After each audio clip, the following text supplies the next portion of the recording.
other terrorist organizations backed by Iran attacked Israel in support of Hamas. Let's be clear.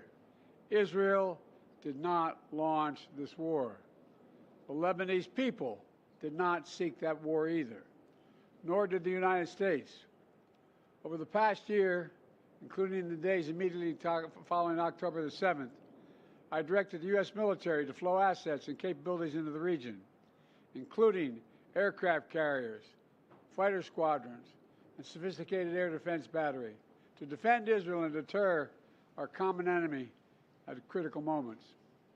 Since the war with Hezbollah began, over 70,000 Israelis have been forced to live as refugees in their own country, helplessly watching their homes, their businesses, their communities as they're bombarded and destroyed. And over 300,000 Lebanese people have also been forced to live as refugees in their own country. In a war imposed on them by Hezbollah. All told, this has been the deadliest conflict between Israel and Hezbollah in decades. How many of Hezbollah's senior leaders are dead, including its longtime leader, Nasrallah? And Israel has destroyed Hezbollah's terrorist infrastructure in southern Lebanon as well, including miles of sophisticated tunnels, which were prepared for an October 7-style terrorist attack in northern Israel.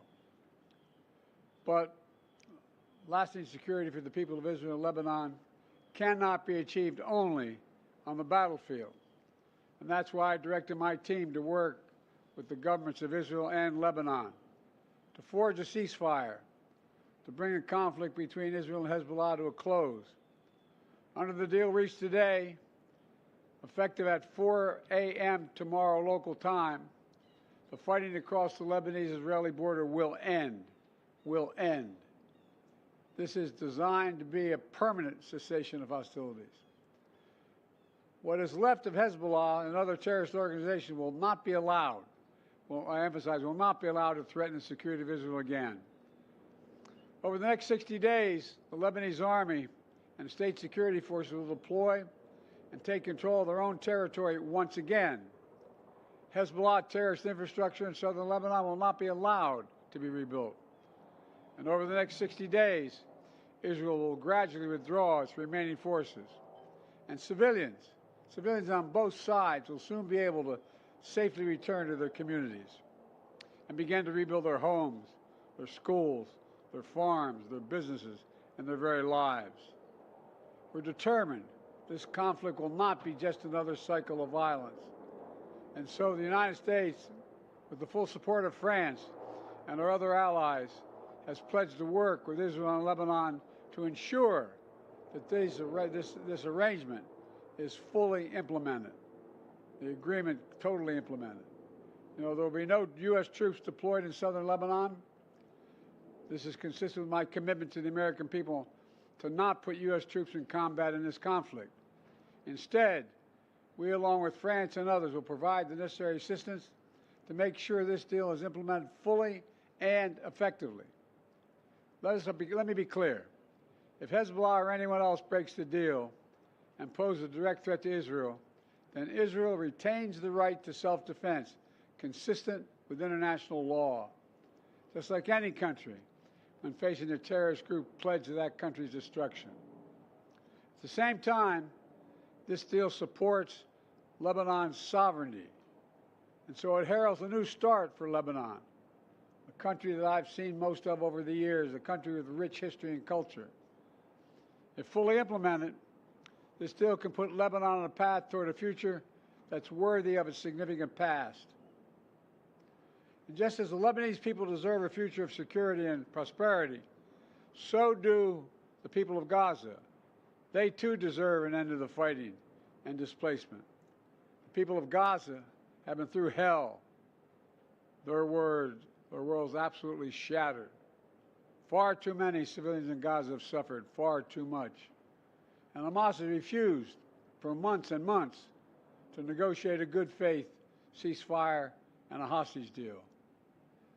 And so now Hamas has a choice to make. Their only way out is to release the hostages including American citizens, which they hold.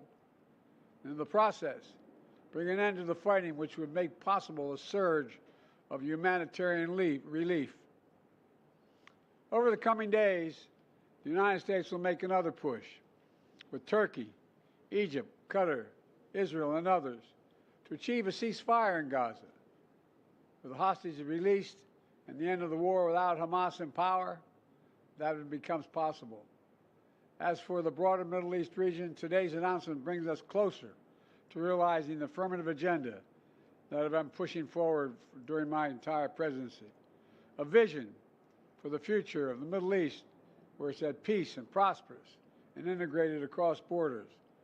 A future where Palestinians have a state of their own, one that fulfills its people's legitimate aspirations, one that cannot threaten Israel or harbor terrorist groups with backing from Iran. A future where Israelis and Palestinians enjoy equal measures of security, prosperity, and yes, dignity. To that end, the United States remains prepared to conclude a set of historic deals with Saudi Arabia, to include a security pact and economic assurances, together with a credible pathway for establishing a Palestinian state and the full normalization of relations between Saudi Arabia and Israel, a desire they both have. I believe this agenda remains possible, and in my remaining time in office, I'll work tirelessly to advance this vision for an integrated, secure, and prosperous region, all of which strengthens America's national security. Getting all this done will require making some hard choices. Israel has been bold on the battlefield. Iran and its proxies have paid a very heavy price. Now Israel must be bold in turning tactical gains against Iran and its proxies into a coherent strategy that secures Israel's long-term safety and advances a broader peace and prosperity in the region. Today's announcement is a critical step in advancing that vision, and so I applaud the crazy decision made by the leaders of Lebanon and Israel to end the violence. It reminds us that peace is possible. Say that again, peace is possible.